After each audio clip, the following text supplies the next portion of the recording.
लक्ष्मीनाथ समारंभा नाथयामि मध्यमाम् अस्मदाचार्य पर्यन्तं वन्दे गुरुपरम्पराम्। यो नित्यमच्युतपदाम्बुज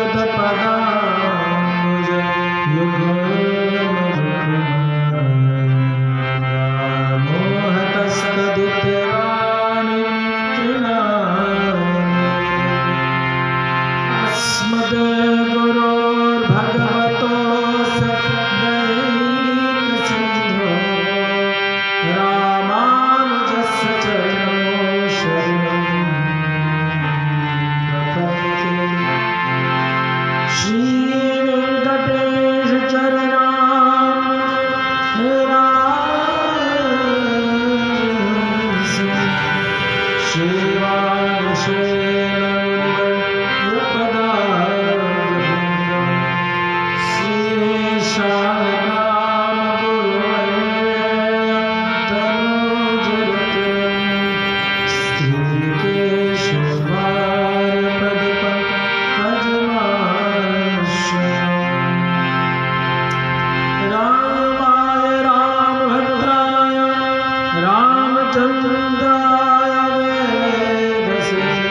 कहना है साफ साफ सतगुरु कबीर का, कहना है साफ साफ सतगुरु कबीर का, निज दोष को निहार बस हो गया मन की तरंग मार, बस हो गया आदत बुरी सुधार, आदत बुरी सुधार, आदत बुरी सुधार लो, बस हो गया मन की तरंग मार, बस हो गया।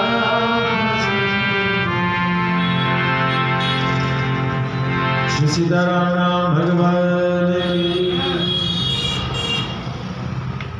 भाष्यकार श्री रमण स्वामी जी महाराज की, श्रीमान बालक स्वामी जी महाराज की जय जय श्री राधे श्याम।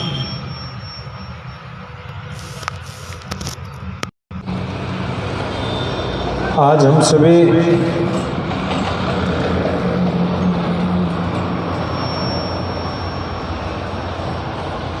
चौदहवें दिन की कथा में उपस्थित हैं और भगवान के अद्भुत लीलाओं का गायन कर रहे हैं। भगवान की लीला अलौकिक है, अतुलनीय है, अप्रतिम है, परमानंद, परम कल्याण, परम मंगल, परम सुख, परम धाम की प्राप्ति कराने वाली है। ऐसे परम सुंदर, परम मंगलमय, कल्याणमय, आनंदमय कथा का रसास्वादन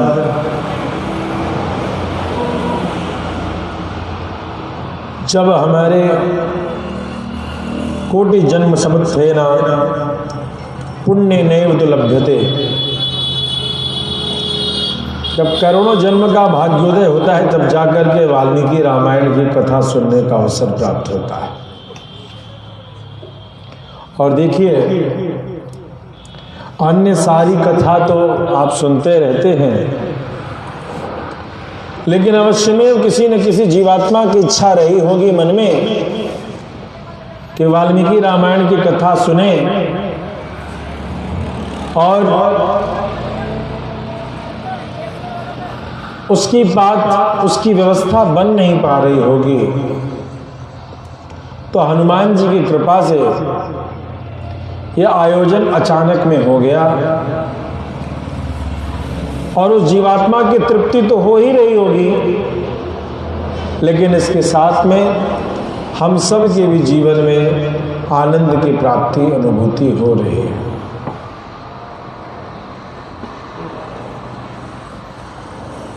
हम सभी ने ये कथा सुनी कि किस प्रकार से भगवान गंगा मैया को पार करके उस पार जा रहे हैं। ओ मेरी नैया में लक्ष्मण राम, गंगा मैया धीरे बहो, मेरी नैया में लक्ष्मण राम, गंगा मैया धीरे बहो, धीरे बहो मैया, धीरे बहो,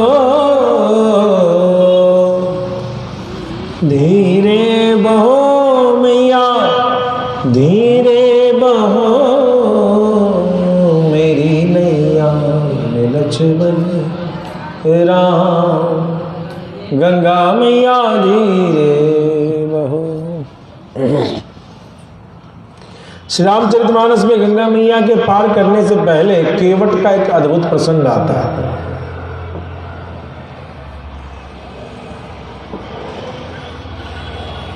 और यह अद्भुत प्रसंग जिसमें भगवान केवट की अवस्था को नहीं, व्यवस्था को नहीं देख रहे हैं और केवट की धृष्टता देखिए तो सही। मागीना न केवट आना,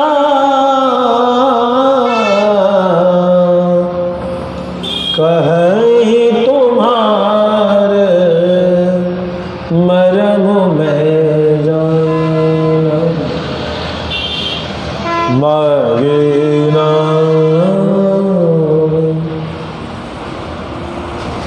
प्रभु श्री राम केवट से कहते नाव लाओ, न केवट आना, और केवट कहता है बिल्कुल नहीं लाऊंगा। कहीं तुम्हार मरम में जाना, और ऊपर से कहता है मैं तुम्हारा मर्म जानता हूं। मानस मूरी पद धूरी होई, तुम्हारे पद की धूली क्या है? तो मानुष मूरी, ये मनुष्य बनाने का जंतर है, तंत्र मंत्र है तुम्हारे पैर में, जादू टोना है तुम्हारे पैर में। इस पैर में जादू टोना है। मानुष मूरी तब पद धूरी होई, तुम्हारा जो पैर का धूली है उसमें जादू है, वो मनुष्य बना देता है। गलत कह रहा हूं तो पत्थर को छुए थे तुम तो मनुष्य बन गया। बोलो भक्तवत्सल भगवान की। जैसे ऐसा लगता है कि केवट आगे होने वाली वो जो हिरण की लीला है वो जान रहा हो और इशारा कर रहा हो कि माता जानकी वो हिरण आएगा तो तुम हिरण को खोजने के लिए मत लग जाना, राम जी को मत दौड़ा देना। इनके चरणों की धूली में जादू ऐसा है कि वो आदमी बना देता है, तो हिरण क्यों नहीं बना देगा? इनके पास गजब का जादू है। बरुतीर मारहु लखन, राम जी को कह रहे हैं कि आज लखन जी तीर मार दें, दशरथ की सौगंध, तुम्हारे पिता की सौगंध, नाव नहीं लाऊंगा, ऐसे नाव नहीं लाऊंगा। तो राम जी ने कहा तो कैसे लाओगे भैया? आपको आपकी धूली के बिना चढ़ाऊंगा, आपको आपकी धूली के बिना चढ़ाऊंगा। बोलो भक्तवत्सल भगवान की। और उस जगह पर केवट का प्रसंग बड़ा अद्भुत है और उसके गहराई में जाने बड़ा समय लग जाएगा। तो केवट ने एक काठ की लकड़ी की कठौती मंगवाई है और उस कठौती में भगवान श्री राम के पैर रखवाए हैं। आप जानते हैं ये पैर क्या हो रहा है? बड़ी अद्भुत लीला है। भगवान राम दायां पैर रखते हैं तो कठौती दायां गुड़क जाती है। फिर भगवान राम पैर धोके बायां पैर रखते हैं, कटौती बाएं की ओर थोड़ी लचक जाती है। बीच में भगवान नहीं रख रहे, इधर उधर रख रहे।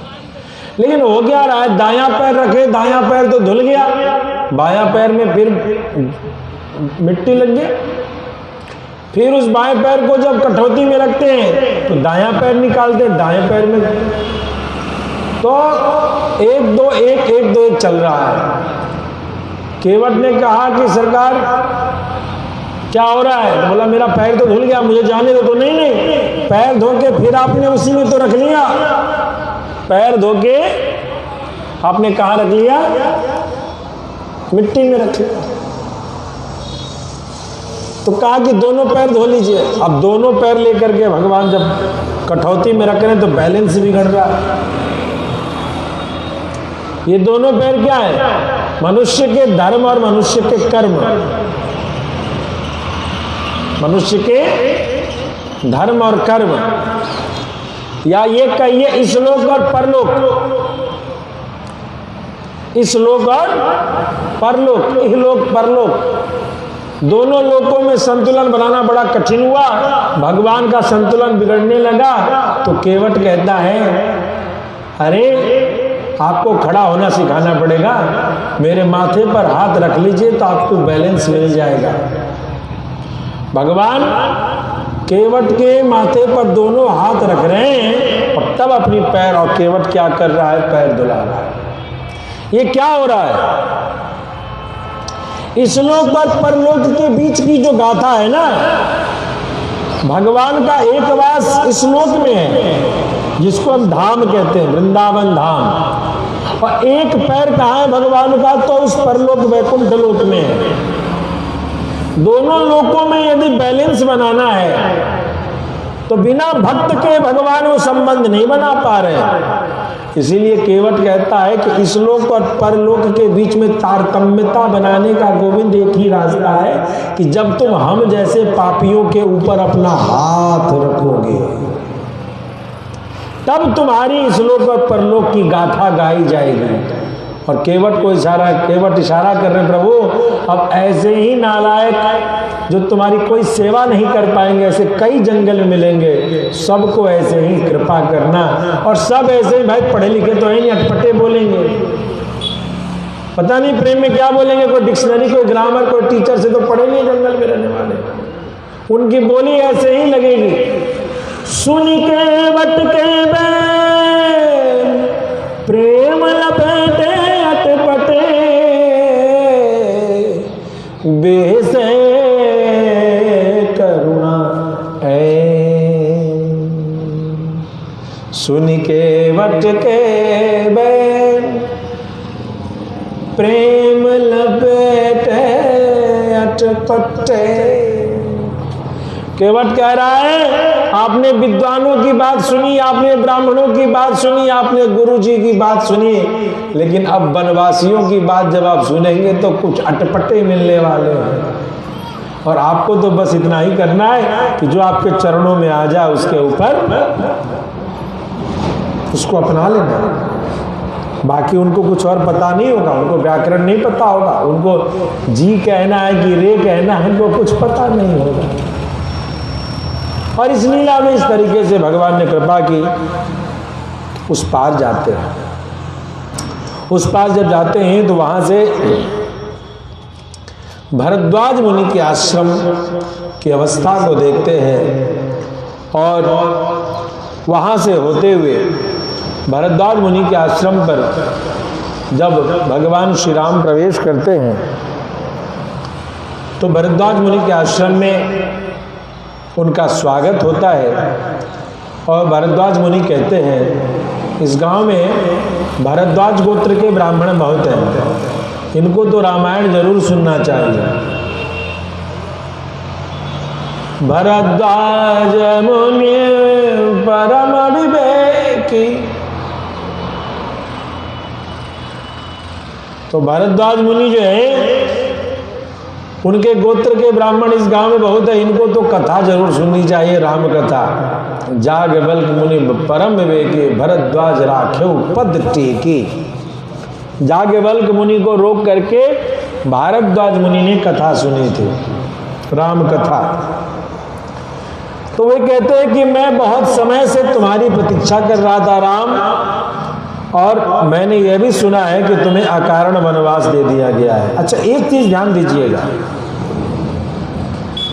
चिरस्य खलु काकुत्स्था पश्याम्यहमुपागतम्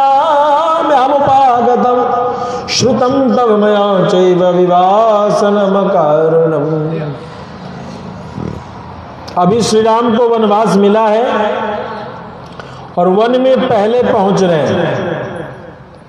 भरद्वाज मुनि से बातें चल रही हैं, अभी उनके आश्रम में गए हैं, दंडवती हुई है, जय सिया राम राधे श्याम हो रहा है। लेकिन एक आश्चर्य की घटना चल रही है कि भरद्वाज मुनि को पहले से पता है कि राम आपको वनवास हो गया, हमें पता है। ये कुछ कह रहा है। उस समय मुनियों की अद्भुत शक्ति थी, कहाँ क्या हो रहा है ये सभी ध्यानावस्था में उन्हें पता रहता था, उन्हें बताने की जरूरत नहीं पड़ती थी। और इस प्रकार से भरद्वाज मुनि ने उनके लिए आश्रम में रुकने आदि की व्यवस्था की। अगले दिन प्रातःकाल भगवान श्री राम कहते हैं कि देखिए मुनिवर, यदि मैं यहाँ रुकूंगा ना और यहीं पे 14 वर्ष काटूंगा, जैसे आपकी प्रेरणा है, जैसी बातें चल रही हैं, तो मेरी नगरी के लोग बार बार यहाँ आते रहेंगे, नजदीक में रहेगा, बस तमसा गंगा जी को पार करना और यहाँ पहुंच जाना। तो इस तरीके से आश्रम की व्यवस्था बिगड़ जाएगी, ध्यान दीजिएगा। प्रभु श्री राम यहाँ कह रहे हैं कि इस आश्रम में यदि मैं रुकूंगा तो यहाँ आश्रमीय व्यवस्था बिगड़ जाएगी, इसलिए आपसे निवेदन कर रहा हूँ कि हम यहाँ से जाने दीजिए।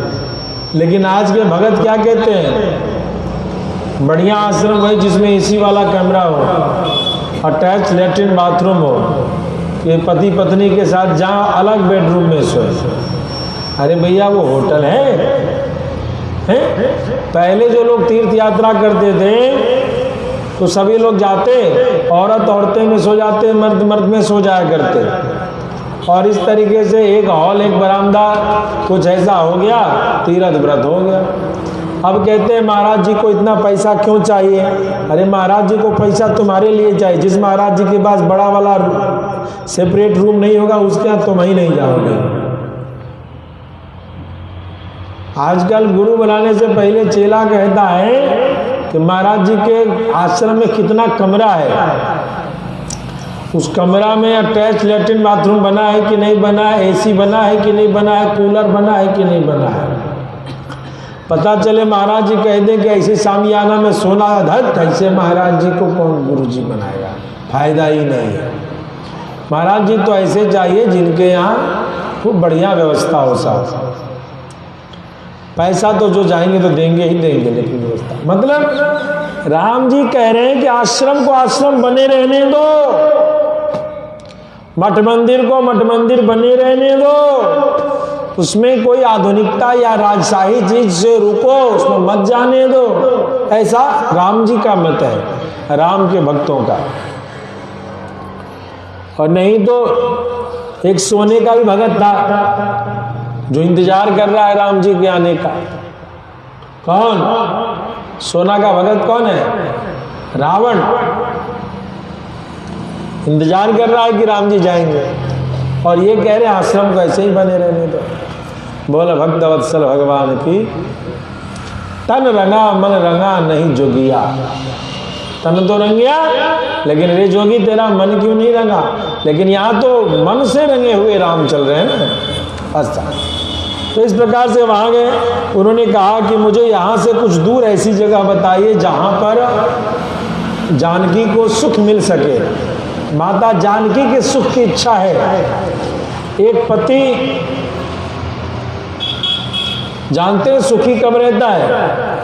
जब उसकी पत्नी को वह कष्ट से मुक्त देखता है तो उसका पति अपने सुखी रहता है। लेकिन आजकल की पत्नियां तो भैया भगवान जाने, पता नहीं सुख ही नहीं मिलता है उसको। चप्पल उसको 10 मॉडल का चाहिए, बाजार में जो जाएगी कोई एक डिजाइन निकल गया, वो डिजाइन साड़ी कपड़े उसको चाहिए। उसकी तृष्णा ही विचित्र है।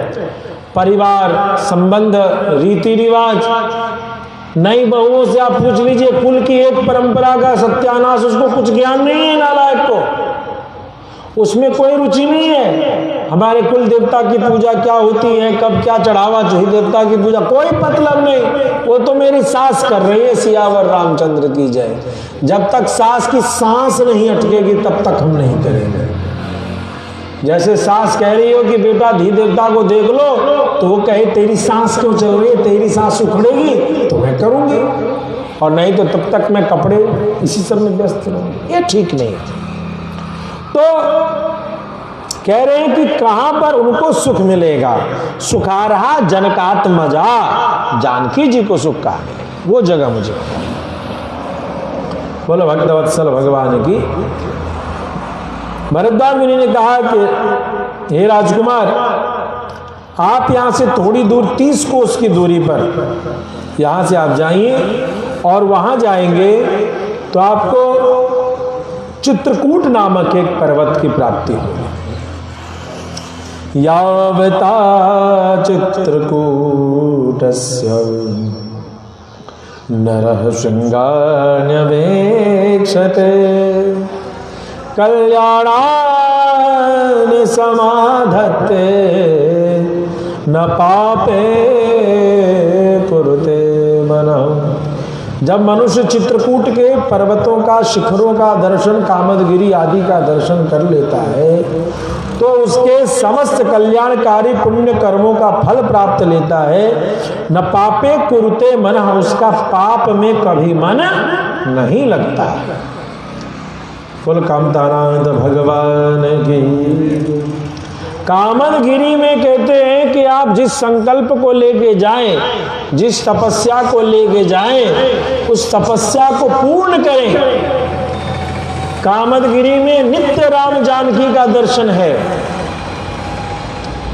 वो आज भी राम जानकी कामदगिरी में उपस्थित हैं, उनका दर्शन संतों को होता रहता है। जैसे वृंदावन बिहारी जी का मैंने कहा ना कि 4 श्री धाम है जहां भगवान युगल रूप में सदैव विराजित हैं। कौन कौन से श्रीधाम? चित्रकूट, श्रीधाम वृंदावन, श्रीधाम अयोध्या और श्रीधाम मिथिला। इन चारों में भगवान युगल स्वरूप में सदैव विहर रहे हैं, विचर रहे हैं। संयोग से किसी किसी को दर्शन होता रहता है।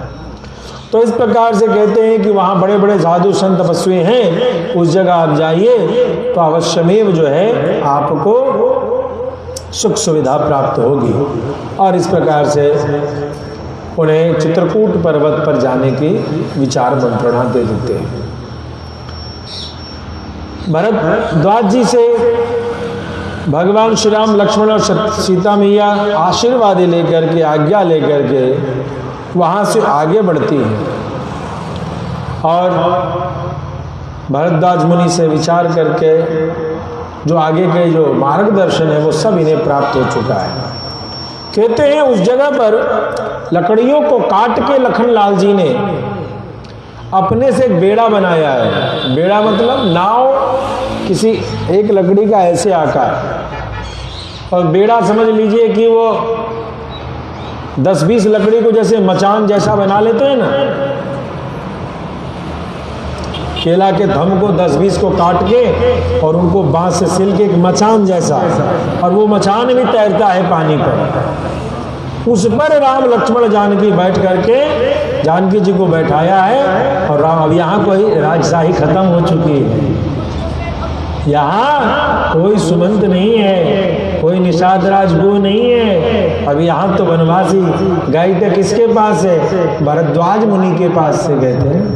तब मुनि जी कितना व्यवस्था देंगे, लकड़ काटो, बरगद के रस्सी बनाओ और उसे बांध करके चलो, नाव बना करके भगवान उस पार जाते हैं। उस पार जाते हैं तो बीच जमुना मैया में जब माता जानकी पहुंचती हैं तो वहां जा करके वो जो है माता जानकी जमुना मैया को पूजती हैं, प्रणाम करती हैं और कहती हैं कि हे जमुना मैया, हम आपको पार कर रहे हैं और सकुशल हम दोबारा अपने पति के साथ 14 वर्ष बाद जब लौट के आएंगे तो मैं आपके किनारे 1000 गौ का दान करूंगी। और इस प्रकार से यही सब मनोवत करते हुए, प्रार्थना करते हुए माता जानकी उस पार जाती है। जब उस पार जाती हैं तो वहां पर एक श्याम वट मिलता है। उस श्याम वट को प्रणाम करके, श्याम वट को परिक्रमा करके उनसे आशीर्वाद लेती है और यह कहते हुए, वो प्रार्थना करते हुए कि हम सकुशल 14 वर्ष बाद लौटें। तत्पश्चात श्यामवट से आशीर्वाद लेते हुए परिक्रमा करके आगे बढ़ रहे हैं प्रभु श्री राम। लखन लाल जी से कहते हैं, हे लखन, तुम आगे आगे चलो, मैं पीछे पीछे चलता हूँ। जिससे कि इन जानकी ने अभी तक जंगली वृक्षों को नहीं देखा है। इनकी जो इच्छा हो उन वृक्षों के लता पता को ला करके इनको दिया करो। बोले भक्त वत्सल भगवान की। जो भी लता पता देखने को मिले, लता पता जानने को मिले, या फूल क्या है, या पेड़ कैसा है, या पत्ता कैसा है, अरे कितना लंबा पेड़ कैसे है, यानी जो चीज़ भी इनको प्रिय लगे उसके लता पता को इसको लाला करके देना, और इस तरीके से हम जंगल में चलेंगे। अब यहाँ पर कोई जंगल में क्या मिलेगा? बोले भक्तवत्सल भगवान की। एक बार एक जंगल में आग लग गया।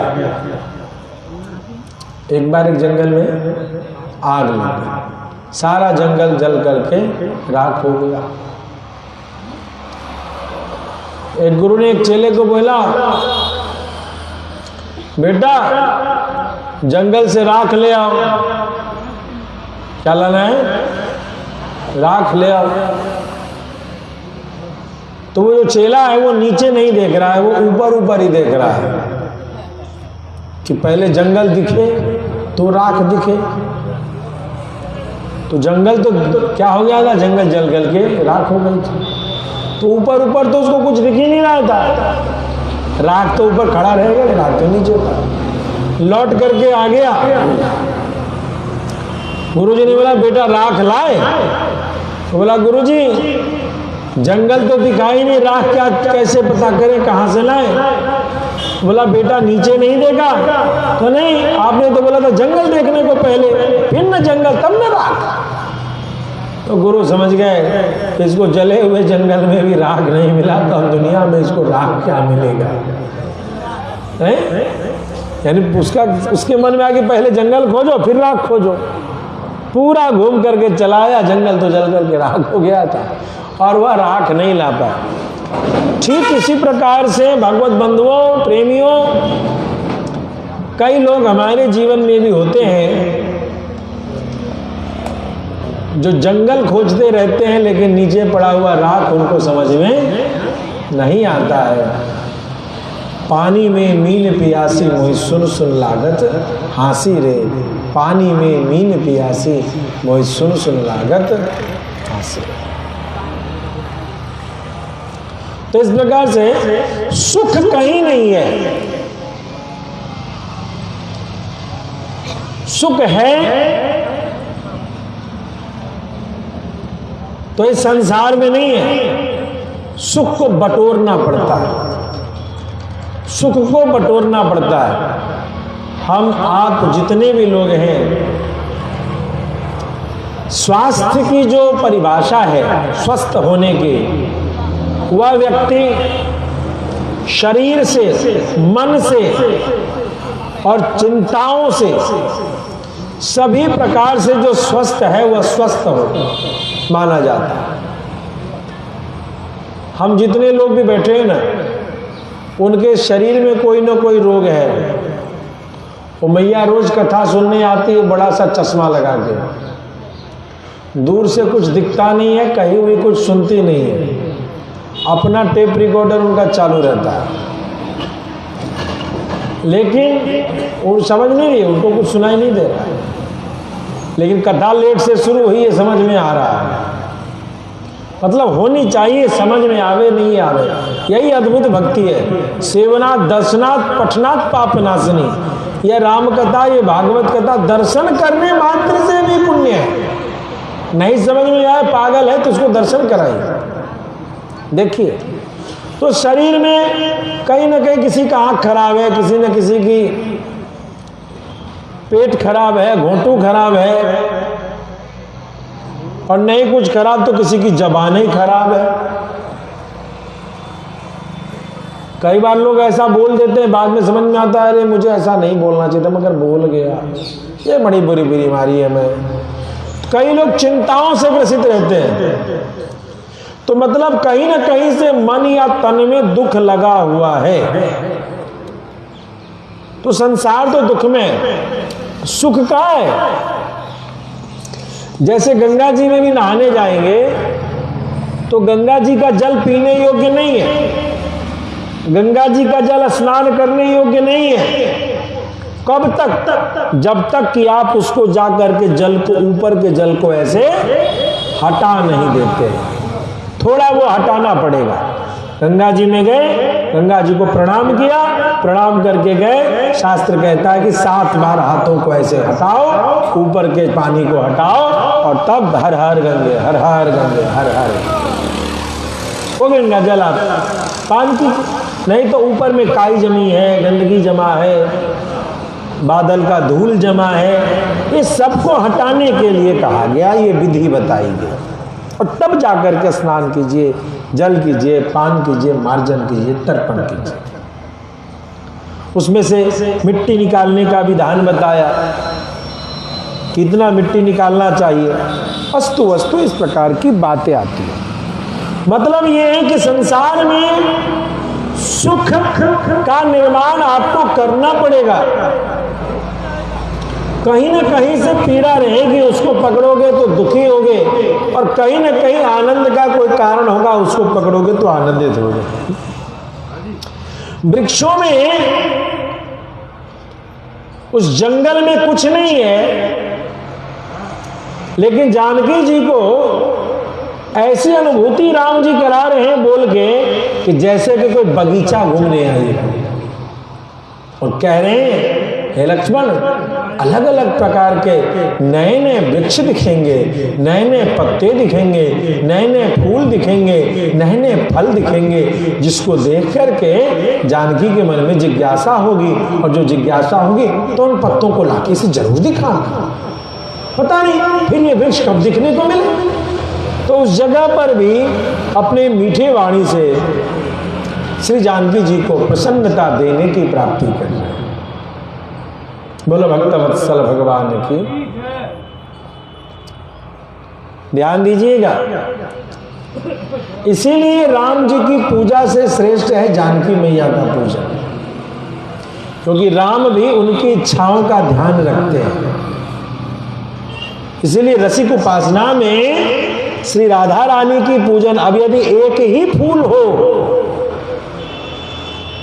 पूजन करने के लिए एक ही फूल हो, तो राम जी को चढ़ाए कि सीता जी को चढ़ाए? तो सामान्य रूप से हम लोग राम जी को चढ़ा देते हैं, लेकिन राम जी उस फूल को स्वीकार नहीं करेंगे। जब तक माता सीता आह्लादित नहीं होंगी तब तक राम जी स्वीकार नहीं करेंगे।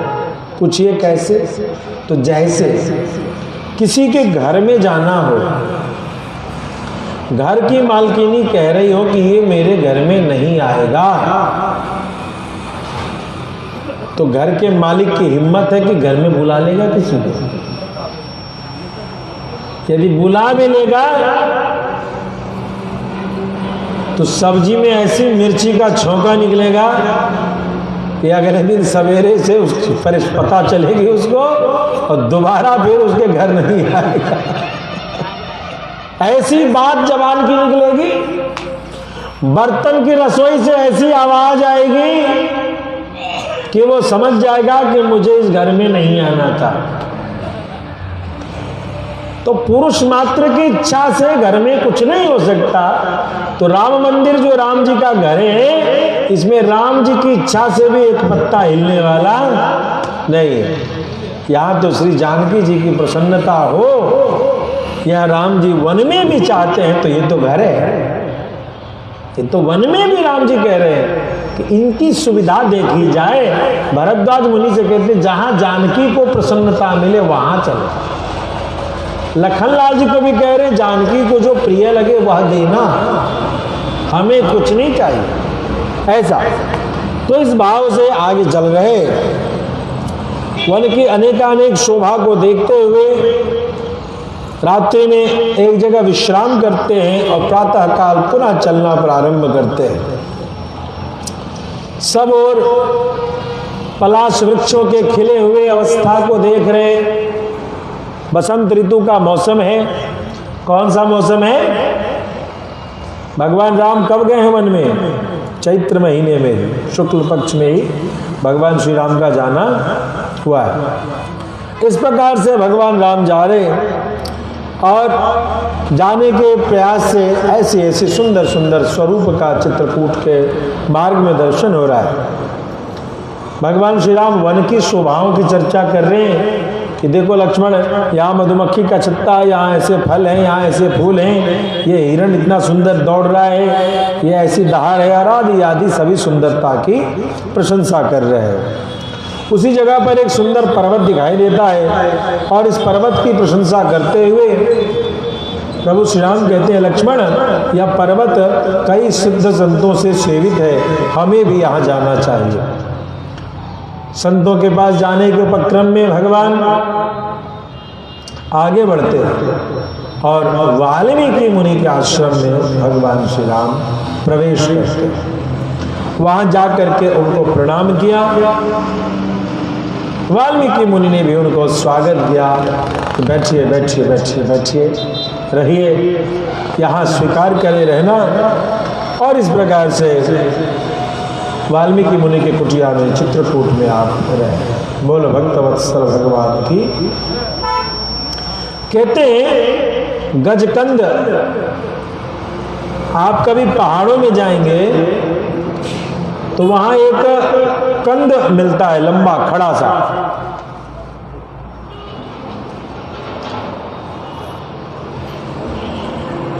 बोलो भक्तवत्सल भगवान की। आप किसी तीर्थ में जाएंगे तो आपको एक कंद मिलता है, इतना बड़ा बड़ा, एक एक फीट का, एक एक फीट का लंबा सा घिया के तरीके का। घिया नहीं, जैसे खीरा पुराना हो जाता है तो उसके चमड़े का रंग ब्राउन भूरा होता है, वैसा एक एक फीट का मिलता है। उसको बीच से काट के उसका छोटा छोटा टुकड़ा लोग 5-5 रुपए 10-10 रुपए में तीर्थों में देते हैं खाने को। कंद है, कंद ले लो जी, कंद ले लो, राम जी के कंद ले लो, ऐसे लोग बोलते हैं। तो उसका नाम है गजकंद। क्या नाम है? गजकंद। अब भगवान श्री राम जो छोटी सी कुटिया में ना बना रहे हैं, लकड़ी को काट काट के छीन छाल करके ऊपर से छत बनाया गया और इस कुटिया में राम जानकी के विश्राम की व्यवस्था की गई। उस कुटिया में विश्राम करने के पश्चात भगवान श्री राम क्या कहते हैं, देखिए छोटा सा भी घर है, छोटा सा भी आवास है जो नया बनाया जा रहा है, तो उस कंद को पका करके उस कंद का प्रयोग कर रहे हैं और उसी का प्रसाद भोग अग्नि लगा के उस कंद को पका करके, उसका समझ लीजिए तो पानी में उबाल के या भाप से उसको पका के उसका लड्डू जैसा मीठा मीठा, वो कंद खाने में थोड़ा मीठा होता है, उसका भोग लगा रहे हैं गणेश जी को, उसका भोग लगा रहे हैं वास्तु देवता को, और उसका भोग लगा रहे हैं जो 10 जगह बलि चढ़ती है दिक्पाल बलि, उनको दिक्पालों को बलि दे करके, और इस प्रकार से वास्तु पूजन करके गृह प्रवेश भगवान कर रहे हैं। ऐसा गृह प्रवेश भगवान श्री राम पूरे भारत में किए। ऐसा गृह प्रवेश भगवान श्री राम पूरे भारत में किए हैं, और जहाँ जहाँ भगवान श्री राम ने कुटिया बनाई है वो सभी जगह सिद्धिप्रद हो गई है, सभी जगह संतों का जमावड़ा हो गया और सभी जगह सबकी मनोकामनाएं पूर्ण होती है पूरे भारत में। तो हमारे राम जी जिस कंद की चर्चा हो रही है उसकी प्रसन्नता कर रहे हैं कि यह गजकंद खाने से रक्त के सारे दोष दूर होते हैं और शरीर में हड्डी आदि में कोई भी पीड़ा हो इन सबका वह ठीक पुष्ट करता है। यानी गजकंद खुद में एक बहुत बड़ा पौष्टिक आहार है। कभी पहाड़ों में जाएंगे तो आप देखिएगा और पता कीजिएगा तो वहाँ पर कंद के रूप में नाम से इनको बेचा जाता है और छोटे छोटे वो टुकड़े मिलेंगे लेकिन 5-10 रुपए में, मीठा लगता है, जरूर खाइएगा। भगवान राम यही 14 वर्ष तक खाते थे, उनको ये बहुत प्रिय था। बोलो भक्तवत्सल भगवान की। इधर भरद्वाज मुनि के आश्रम से जमुना जी को पार करने तक की जो स्थिति थी इन सबकी जानकारी निषादराज गुह के गुप्तचर उस पार रहते थे, गंगा जी के उस पार। तो उन्होंने इन सबको विदा किया था। तो कुछ गुप्तचर पीछे पीछे लगे हुए थे कि कहाँ क्या घटना घट रही है। उन्होंने सारी जानकारी ला करके इस पार पहुंचे निषादराज गुह के श्रृंगवेरपुर, और श्रृंगवेरपुर जा करके उन्होंने तब बताया निषादराज गुह से। तब तक सुमंत जी वहीं उपस्थित थे। सुमंत जी लौटे नहीं थे अयोध्या। किस लिए नहीं लौटे थे कि निषाद राजगुरु ने कहा था कि कुछ रुकिए, पहले वन में गए, कहीं परिवार की याद आ जाए तो लौटाना होगा तो आप रहिएगा। तो इस भाव से सुमंत जी रुके हुए थे। लेकिन दूतों ने कहा, सारी स्थिति बताया, तब उन्होंने कहा कि अब वो वन में और भीतर ही भीतर चलते चले जा रहे हैं। भरद्वाज मुनि के कुटिया में भी रखने की रहने की बात हुई। उन्होंने एक रात विश्राम किया और उन्होंने कहा कि यदि मैं यहाँ रुकूंगा तो यहाँ अयोध्यावासी बार बार आते जाते रहेंगे तो आपकी आश्रमीय व्यवस्था बिगड़ेगी, तो मैं यहाँ से जा रहा हूँ। बोलो भक्तवत्सल भगवान की। आप लोग बड़े बूढ़े से पूछिएगा, पहले वो लोग वृंदावन जाते थे। वृंदावन जाते थे, बिहारी जी ऐसे सिद्ध देवताओं का विग्रहों का दर्शन करना, मंदिर में बैठना और वहीं पर बैठ करके कृष्णाय वासुदेवाय हरये परमात्मने प्रणत क्लेशनाशाय गोविंदाय नमो नमः इस मंत्र को सुनाना और बिहारी जी से नैन लड़ाना, ये सब काम करते थे। लेकिन अब कोरोना के बाद से सरकार ने ये 4 लेन 6 लेन इतने चौड़े चौड़े सड़क बना दिए। पहले वृंदावन में तबाही शुरू हुई संडे को, क्यों जी? पहले वृंदावन में तबाही शुरू हुई रविवार के रविवार। पूरा वृंदावन दिल्ली बन जाए, गोलगप्पे का दुकान, चौक का दुकान, चाट का दुकान, चाउमीन का दुकान, मैगी का दुकान, ऐसा दुकान वैसा दुकान। तो लोग समझते कि चलो संडे के संडे ये स्थिति है। अभी और सड़कों का जमावड़ा बन रहा है और बिना गुरु का जितना चेला है, टीवी वाला जितना चेला है, ये टीवी के सारे चेले पहुंच रहे हैं, भीड़ जबरदस्त लगी हुई है। गलती से किसी साधु ने 10 रुपए मांग भी लिए तो वो हो जाएगा भिखारी नंबर 1। अरे कुछ शरीर से करो। तो कोई टिक्कड़ मांग न लेवे, कोई 5 रुपए मांग न लेवे, ऐसे भक्त आ रहे। जब तक सेवा नहीं है, समर्पण नहीं, तो काहे का धर्म? सनातन धर्म बिना सेवा समर्पण के नहीं है। तो ये जितनी भीड़ आ रही है, अब स्थिति ये हो गई है कि वृंदावन में हर चीज बहुत महंगी हो गई है, बहुत महंगा हो गया है। क्यों? क्योंकि इस भीड़ के कारण। तो बिना, यदि आपको सेवा नहीं करना है तो क्यों आते हो बिहारी जी का दर्शन करने? क्या मतलब है? बिहारी जी के परिवार का तो सेवा करो, संतों की तो सेवा करो। जो संत वहाँ भजन करने के लिए हजार हजार किलोमीटर दूर से जो लोग आ करके वृंदावन में बैठे कि बैठ करके बिहारी जी का दर्शन करेंगे, वृंदावन धाम का वास करेंगे, उन संतों का कोई सेवा नहीं। और उन संतों को क्या करते हैं, अब आश्रमों में दान पहुंचाने नहीं जाते, आश्रमों में भंडारा नहीं कराते हैं। अब नया फैशन चला है, गाड़ी में भोजन बना लिया। अब भोजन बनाने वाले ने जूता पहना, चप्पल पहना, बीड़ी सिगरेट पिया, क्या पिया नहीं पिया, भोजन बना लिया। क्या करा रहे हैं, तो लंगर करा रहे हैं। लंगर करा रहे हैं कि दंगल करा रहे हैं, सो पता नहीं चलता है। वो पहुंच जाते हैं परिक्रमा मार्ग, परिक्रमा मार्ग में लग गया एक टेबल, टेबल में डल गई खिचड़ी, खिचड़ी में डल गया या पूरी सब्जी, बढ़िया स्टैंडर्ड लोग भी आते हैं, बढ़िया बढ़िया बांटने वाले।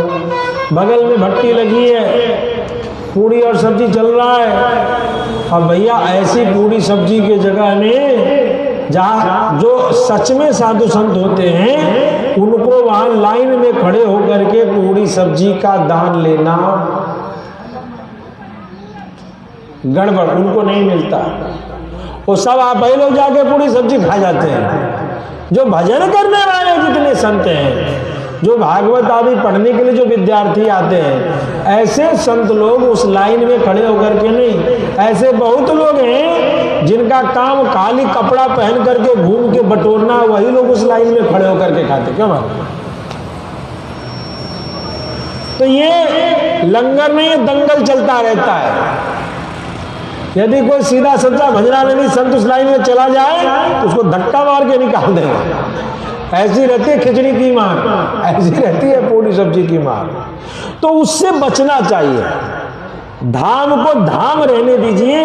यदि आप में सेवा का भाव नहीं है, यदि संतों की सेवा नहीं कर सकते हो, तो भैया धाम में भगवान नहीं रहते, भगवान सब जगह रहते हैं।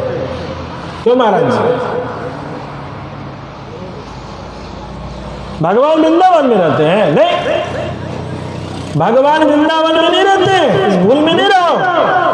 भगवान तुम्हारे घर की चौखट पर भी रहते हैं। वृंदावन में भगवान और भगवान के भक्त का प्रेम रहता है। यदि भक्त और भगवान के प्रेम की सेवा नहीं कर सकते तो वृंदावन व्यर्थ जा रहे हो।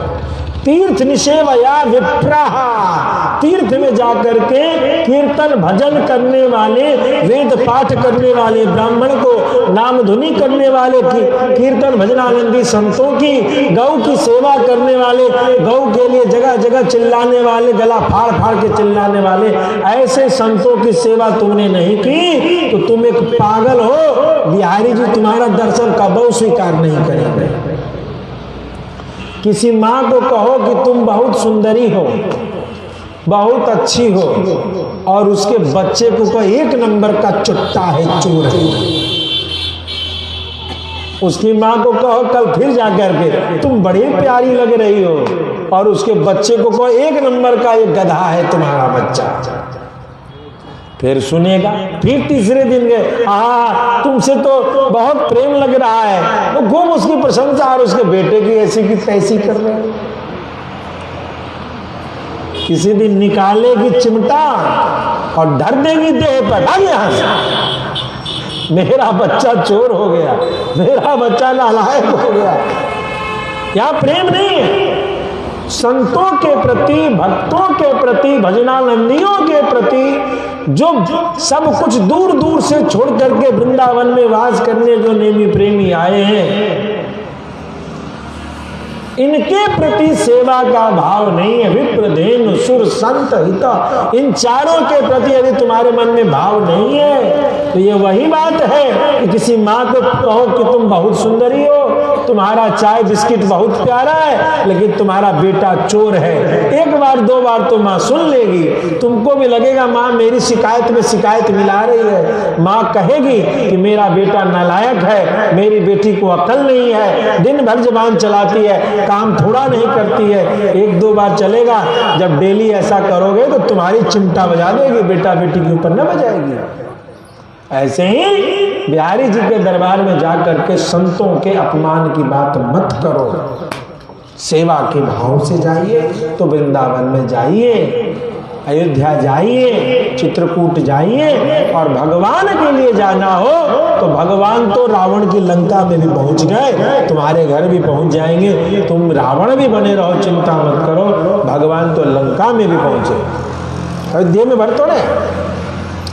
बोलो भक्तवत्सल भगवान की। तो मेरे भगवान कथित्वात् दुःखात् सुमंत्रेण चिरं सह रामे रक्षणकुलस्ते जगाम स्वगृहं गुहा।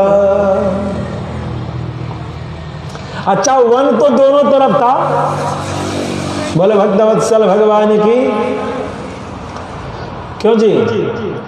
अयोध्या के दक्षिणे में वन थोड़े था, हिमालय में चले जाते भगवान।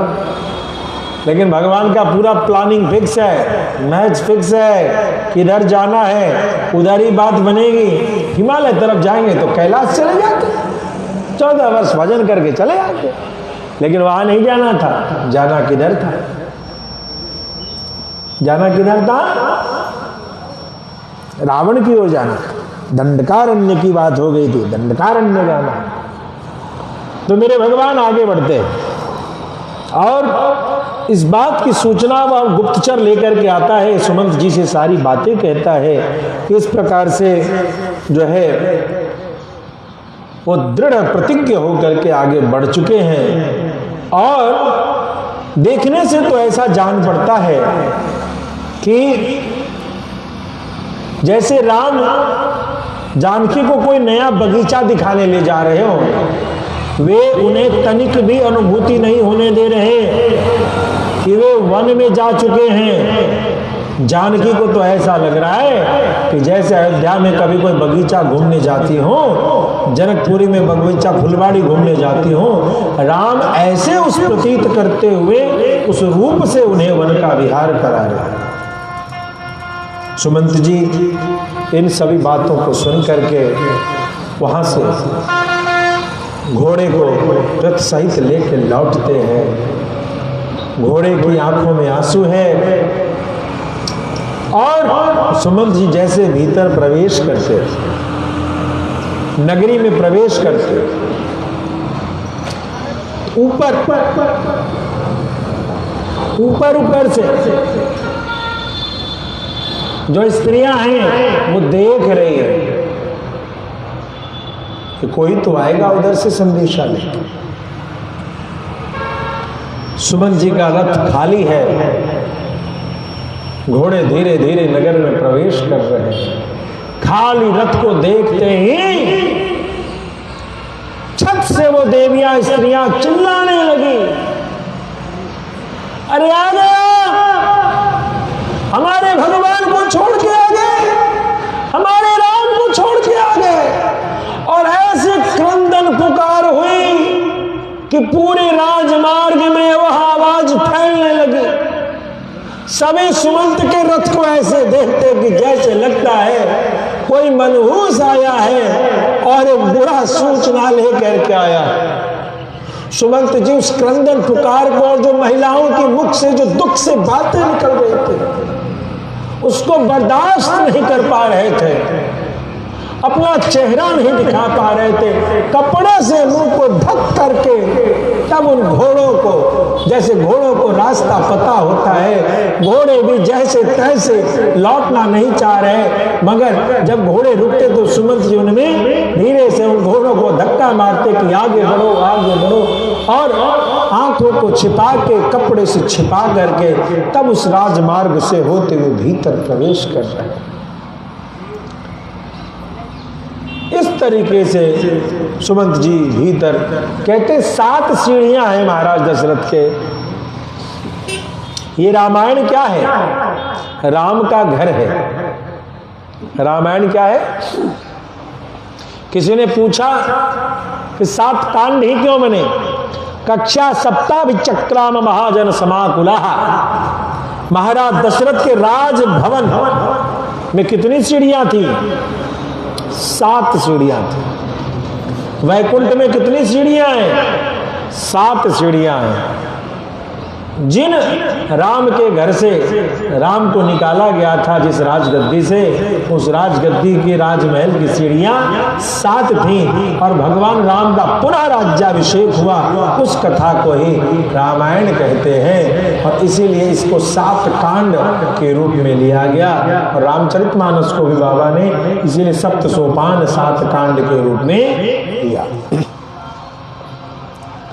भीतर जाते हैं, सारी स्त्रियां, सारी रानियां देख करके सुमंत जी की ओर बड़ी दुखी से हैं। कहते हैं स्त्रियां, ये सुमंत जी गए तो थे राम जी के साथ और आए हैं बिना राम के, क्या इनसे बात करें, क्या इनसे चर्चा किया जाए। इस प्रकार की बात इधर महाराज दशरथ के कानों में सुमंत बिना राम के आए हैं, यह सुनते ही वह मूर्छा खा करके गिर जाते हैं। माता कौशल्या ढाढ़स बंधाती है, अपने पति से कहती है महाराज उठिए, यह सत्य है कि आपने राम को वनवास दे दिया, यह दुखद रहा, राम के साथ यह अन्याय हुआ, लेकिन अब आगे के कृत्यों को तो दृढ़ता पूर्वक आपको करना पड़ेगा। उठिए उठिए। और कैसी बात कहती है, हे देव यस्या भयाद रामम नानुपृच्छसि सारथिम नेह तिष्ठति कैकेयी विश्रब्धम प्रतिभाष्यता। कैकेयी के नाम से अब दशरथ को डर लग रहा है।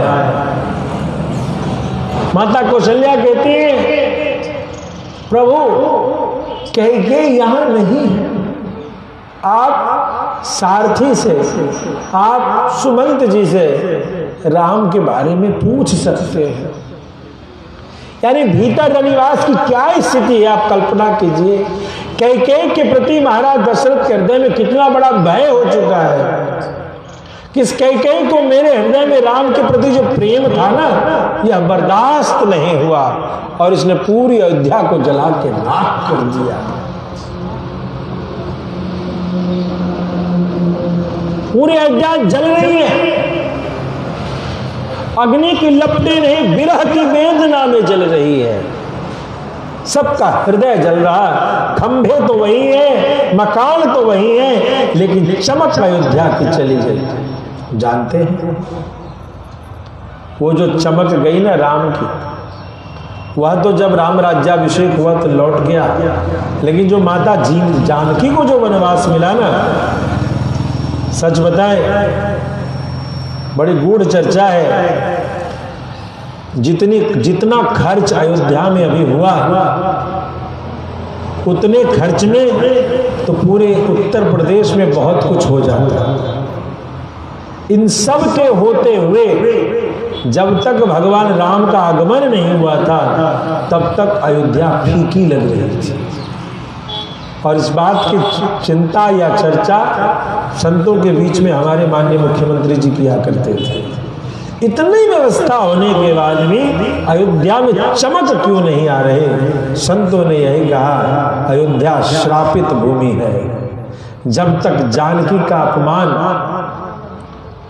जो जानकी का अपमान हुआ जिस भूमि पर, इस भूमि के कारण ही अयोध्या की यह दुर्दशा है। जब तक राम की प्रतिष्ठा नहीं होगी, तब तक अयोध्या में चमक नहीं आएगी, चाहे आप और उतना ही धन खर्चा कर दीजिए। अब राम जी की प्रतिष्ठा होने के बाद अब अयोध्या चमक रही है। तो धन से नहीं,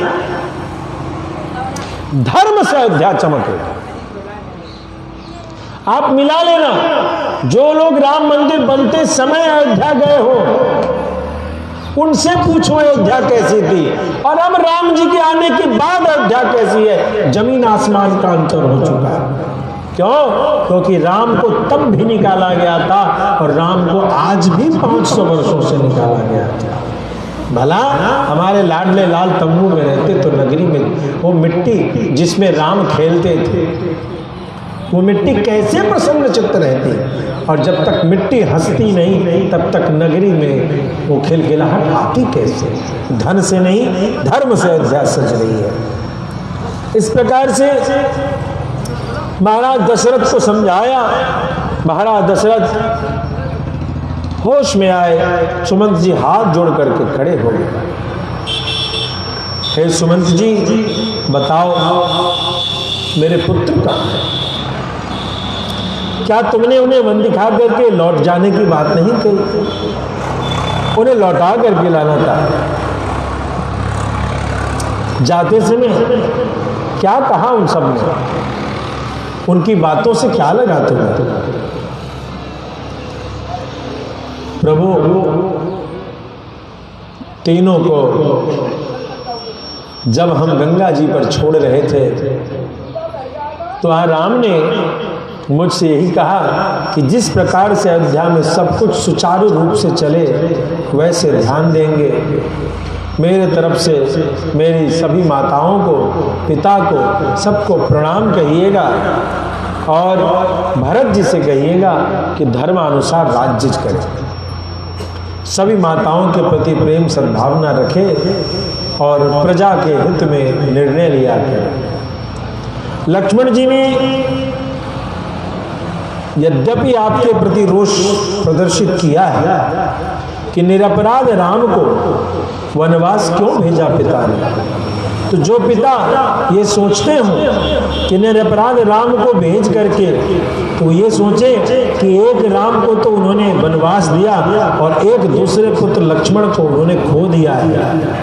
मेरा अब मेरे पिता दशरथ से कोई मतलब नहीं। अहम तावन महाराजे पितृत्वम नोपलक्ष्य, मैं इस कर्म के कारण अपने पिता में पिता का भाव नहीं रख पा रहा हूँ। भ्राता भर्ता च बंधुश्च पिता चमम राघव, मेरे पति, भ्राता भर्ता, मेरे भाई, मेरे स्वामी, मेरे बंधु बांधव और मेरे पिता, ये सभी राघव हैं। राघव के सिवा मैं अब किसी और को नहीं जानता। माता सीता के बारे में उन्होंने कहा कि उन राजकुमारी ने तो कभी पहले संकट देखा ही नहीं था, वो तो चुपचाप खड़ी रह गई और इतना ही देख करके कहीं कि बस मेरा प्रणाम सबको कह दीजिएगा। कभी मुझे देखती, कभी रथ को देखती, कभी राम को देखती। बस नजरों से ही यह समझ में आया कि सीता कह रही हैं कि मैं आज उस पथ पर जा रही हूँ जो आज तक मैंने कभी देखा नहीं था, सोचा नहीं था। बोलो भक्त वत्सल भगवान की। सुमंत जी महाराज दशरथ से कह रहे, हे महाराज आप सावधान होइए। अयोध्या में विचित्र स्वरूप है।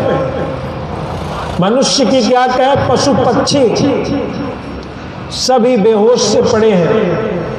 जो अजगर, जिन अजगर के भय से बगल में कोई नहीं जाता था, वे अजगर जैसे सर्प भी बेसुध से भूमि पर लेटे हुए हैं। उनके बगल से कोई हो करके चला जा रहा है, मगर अजगर को कुछ समझ नहीं आ रहा। ये पशु पक्षी सभी रुदन कर रहे हैं। जो नदियां, जो सरोवर जल से भरे रहते थे ना, उन सबों में भी जल धीरे धीरे सूखता जा रहा है। जो वृक्ष फल दिया करते थे वो सभी वृक्ष अब फल देना बंद कर रहे हैं। इस तरीके की बात कर रहे हैं। सुमंत जी के वचन सुन करके महाराज दशरथ बड़े दुख से हो जाते हैं। माता कौशल्या बड़ी दुखी होती है और इस प्रकार से आपस की इन दुखों को सुन करके राजा कहते हैं, हे राजा, हे सुमंत जी, क्या सच में आज भी मैं अयोध्या का राजा हूं? सच बताओ, क्या जो मैं कहूंगा वो कोई करेगा,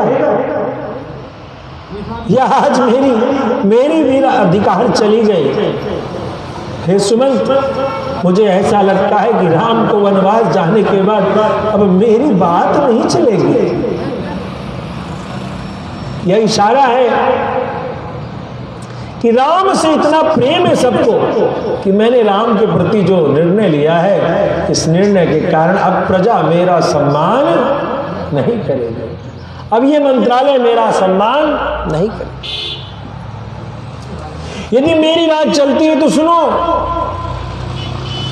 इस रथ के घोड़े को तुरंत घुमाओ और लौटा करके वन को ले जाओ, मेरे राम को लौटा के ले आओ। सुमंत, अरे हाँ, न जाने वन में कहां चले गए होंगे, तुम कब खोज के लाओगे, विलंब होगा।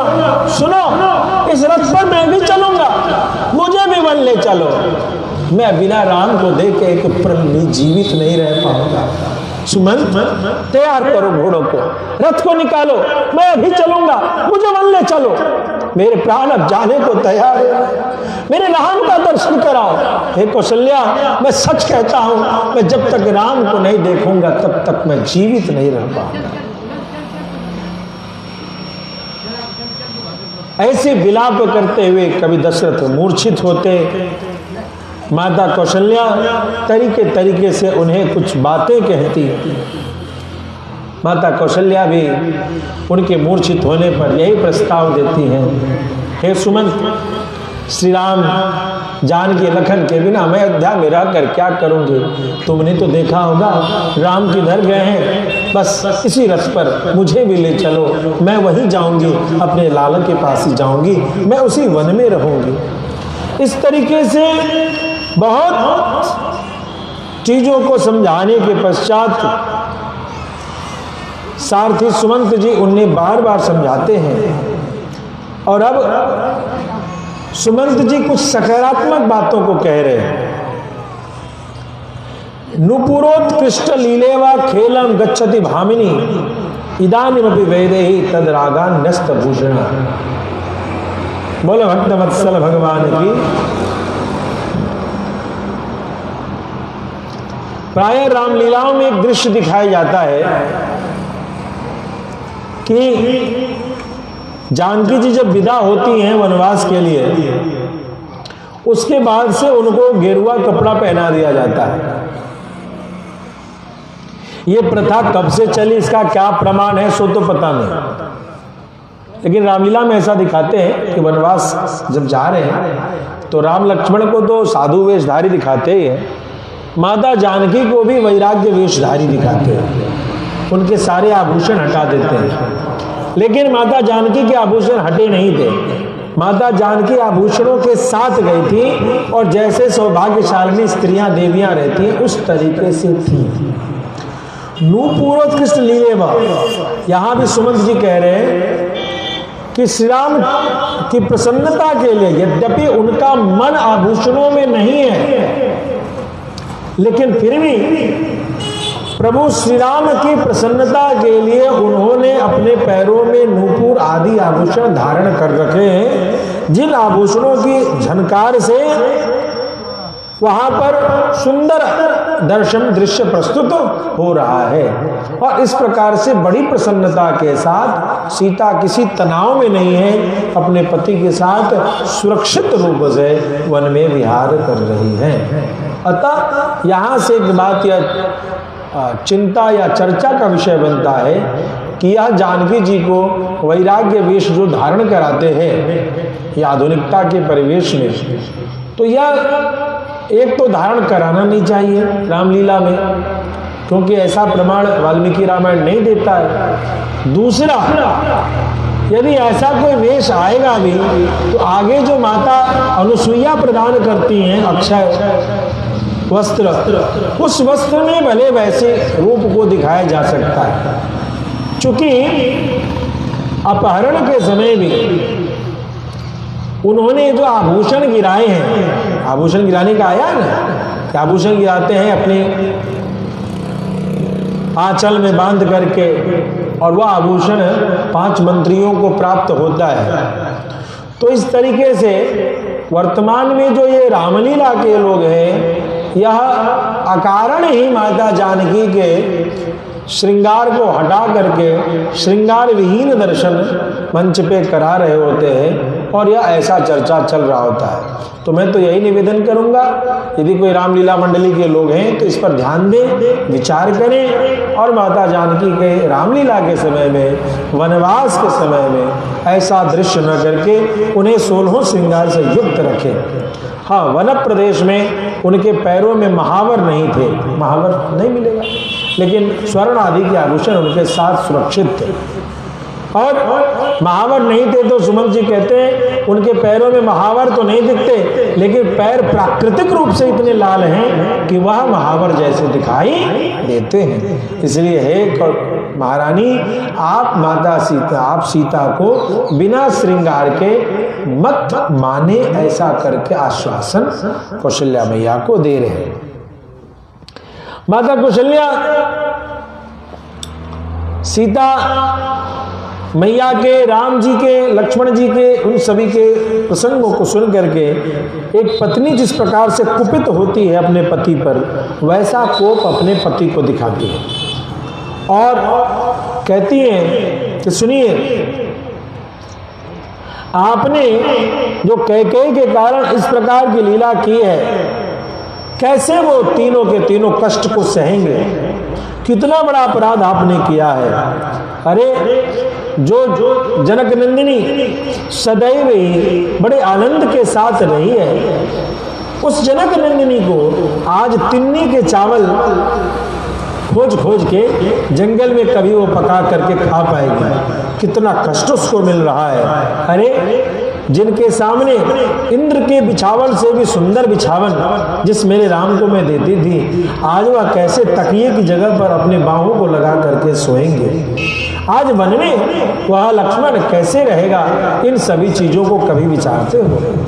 और सुनिए, यदि आज 14 वर्ष के बाद 15वें वर्ष में राम लौट भी जाएंगे तो क्या होगा? होगा क्या? तो वहां एक उदाहरण देती है, भोजयंती किल साधे केचित स्वानेव बांधवान। कुछ लोग क्या करते हैं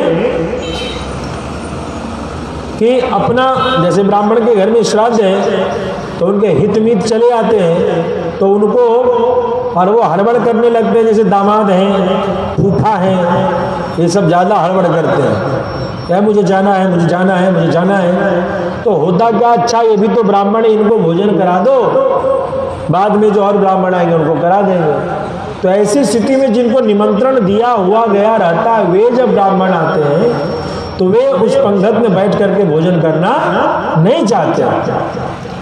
जब तुमको दामाद और मौसा और फूफा यही करना था तो हम लोगों को निमंत्रण क्यों दिया? घर में निमंत्रण रख लेते, दूसरे गोत्र के रहते, हो जाता।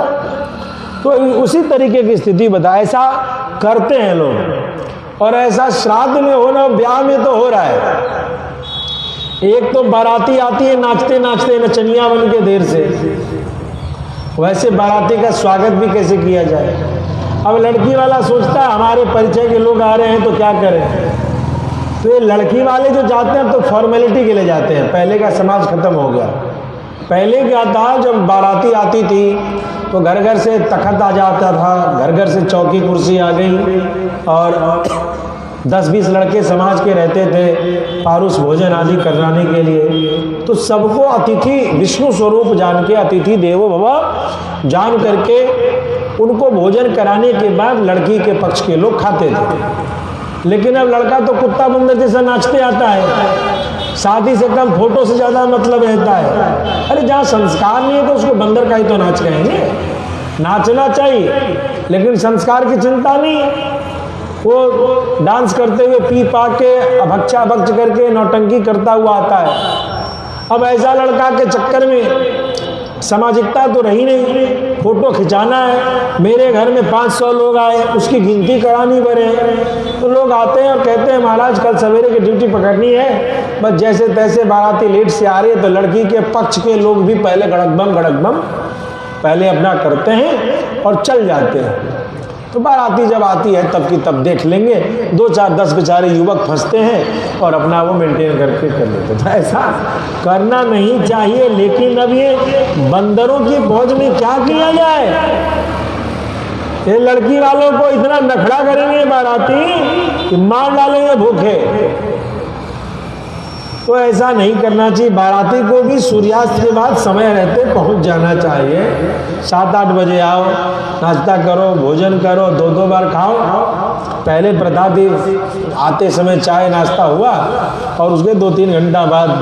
अब क्या है, पहले नाश्ता और तुरंत भोजन 10-20 मिनट बाद। लो भैंसी जैसा खाओ, जैसे भैंसी को खिलाते वैसे ही बाराती की स्वागत होती है। बाराती आता भी भैंसी के तरीके से। तो इसलिए बोलो भक्त वत्सल भगवान की। तो माता जानकी इस प्रकार से कह रही है कि ये बताइए, कल को राम जब आएंगे भी और भरत यदि कहेगा कि मेरी राजगद्दी आप ले लीजिए, तो छोटे भाई का धन बड़ा भाई थोड़े लेगा। तो इस प्रकार से मेरे राम तो वनवासी ही रह जाएंगे, या आपने क्या किया। और इस प्रकार से बहुत तरीके का उलाहना जो है, बहुत तरीके की बात कहती है। एक बहुत ही सुंदर बात जो हर स्त्री के लिए उपयोगी है वह कहती है, गतिरेका पतिर्नार्या द्वितीया गतिरात्मजा तृतीया ज्ञातयो राजा चतुर्थी नहीं विद्यते।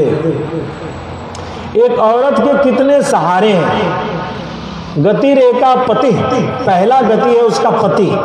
पहला गति कौन है? अब आज की औरत कहती सबसे अंतिम में पति। देखिएगा जैसे क्रम है ना, ठीक उसका उल्टा चल रही है आज की। तो माता कौशल्या कहती है नंबर 1 पे पति, द्वितीया गति आत्मजा, दूसरा बेटा। दूसरा गति कौन है? बेटा। तृतीया ज्ञातयो, तीसरा उसके जाति वाले लोग, यानी ससुराल मायके वाले लोग या ससुराल वाले माता पिता, सास ससुर या माता पिता, भाई देवर, ये सब। तीसरा गति वे लोग हैं। और चतुर्थी नहीं विद्यते, और चौथी कोई गति उपस्थित नहीं। तो अब की महिलाओं को ये विशेष रूप से ध्यान देना चाहिए कि प्राथमिकता अपने धर्म पर चलने वाले पति पर करें, फिर पुत्र पर करें, और फिर दुनिया में किसी अपने माता पिता को करें, या सास ससुर देवर या भाई को तीसरा स्थान दें।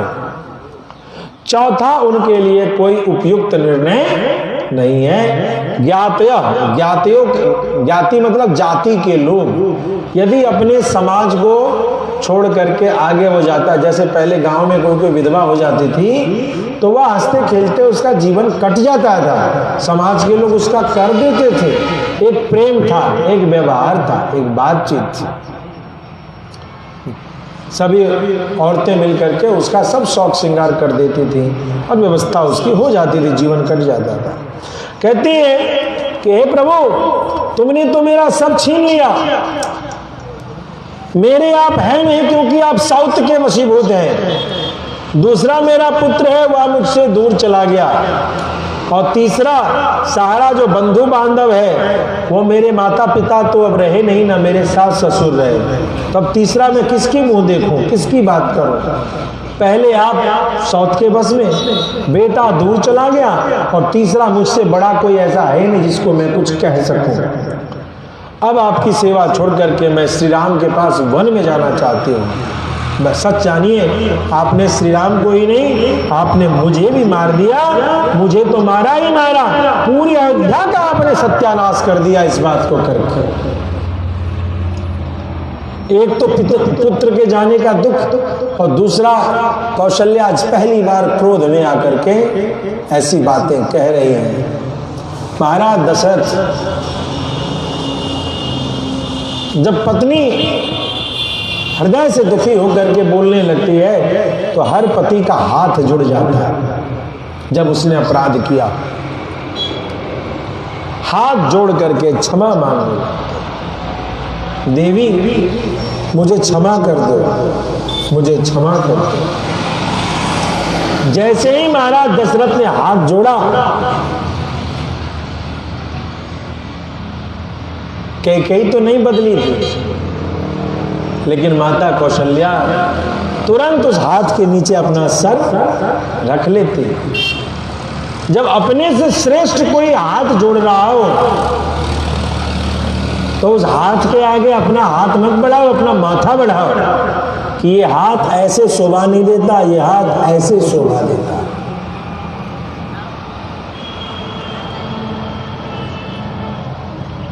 माता कौशल्या कहती है, सारी स्त्रियां ध्यान दें,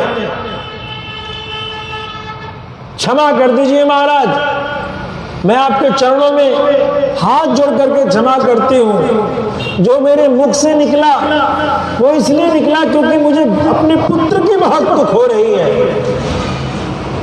लेकिन नीति कहती है, नैषा हिसा स्त्री भवति श्लाघनीयेन धीमतो उभयोर्लोकयोर्लोके पत्या या संप्रसाद्यते।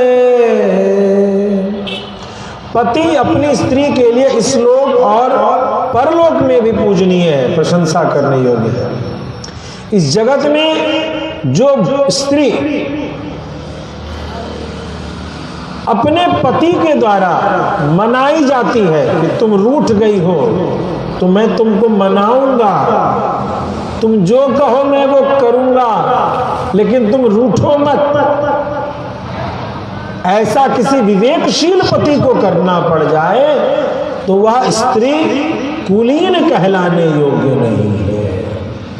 नैषा ऐसा स्त्री भवति श्लाघनीयेन धीमता। कोई बुद्धिमान विवेकी पति, धर्मयुक्त पति, धर्म पर चलने वाला पति यदि हाथ जोड़ करके उसको माफी मांगना पड़ जाए, तुम इतना रूठो कि तुमको उसको मनाना पड़े, उसके जीवन में कई काम बचे कि तुम मान जाओ मान जाओ मान जाओ, तो यह कुलीन स्त्री के लक्षण नहीं है। लेकिन अब की हर औरत यही चाहती है कि मेरा पति मुझे मनाए, मेरा पति मेरा सम्मान नहीं करता है। अरे तुम्हारे सारे सुख सुविधा की पूर्ति करता है, सम्मान नहीं करता। तुम्हें कोई बुरा कहता है तो क्या कहता है पति तुम्हारा कि हाँ मेरी पत्नी को गाली दो। दूसरा जब भी तुम्हारे विरोध में कुछ बोलता है तो क्या तेरा पति उस जगह पर एक कवच बन करके तेरे मान सम्मान की रक्षा नहीं करता है? तुम मायके जाती हो तो क्या तेरे मान सम्मान की रक्षा करने के लिए जो उपयुक्त व्यवहार है वो करता नहीं है? व्यर्थ की बात है।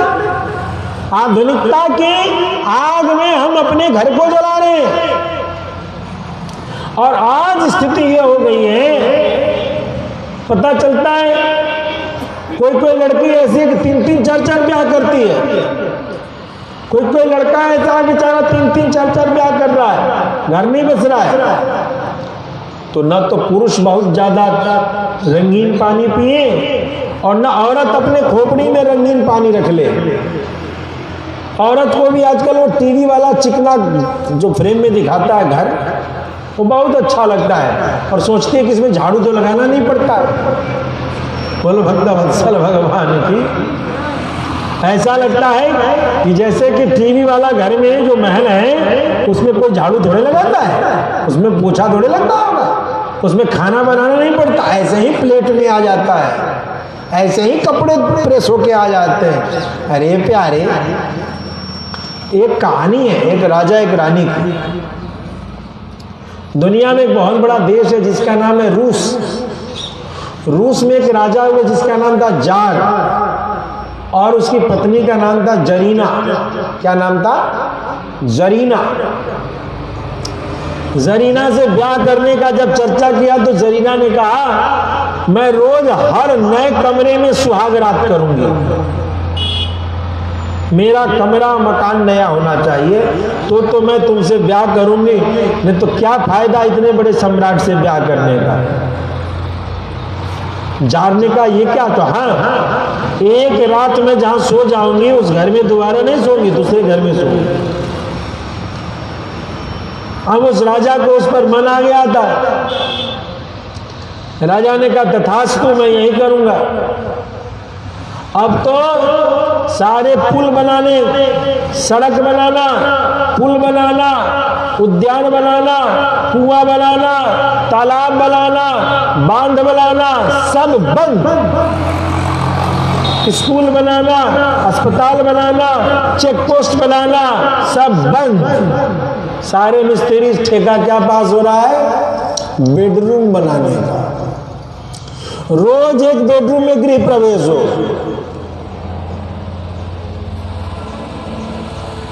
और रोज फिर कल गृह प्रवेश दूसरे, फिर तीसरे। कुल मिलाकर के पूरी राजनीति का तंत्र, ये 100 साल पहले की कहानी है, बहुत लंबी कहानी नहीं। अंतिम में स्थिति ये हुई कि पूरे रूस में भुखमरी आ गई है। भाई सारा पैसा मकाने बनाने में और मकान तोड़ने में, एक तरफ बन रहा और एक तरफ फूट रहा। लोग राजा से कहते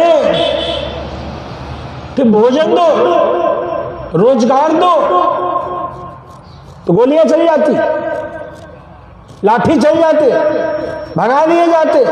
वो जरीना बेडरूम से कहती, अरे कौन दरवाजे पे कुत्ते के तरीके से भौंकता है, भगाइए सबको, भगवा दिया जाता।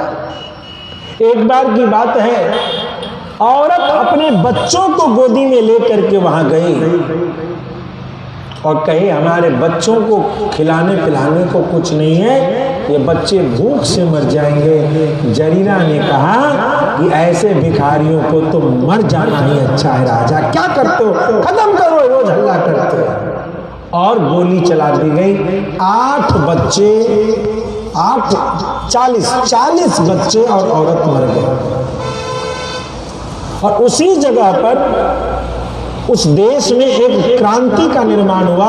1917 की रूसी क्रांति की ये पटकथा लिखी गई। 1917 में बहुत बड़ा आंदोलन हुआ और तब जाकर के उस जार जरीना को मारा गया। मार करके जनता ने मारा और तत्पश्चात जो है लेनिन और स्टालिन का राजवंश वहां पर आदि की चर्चा आती है कि वो लोग राजा आदि बने।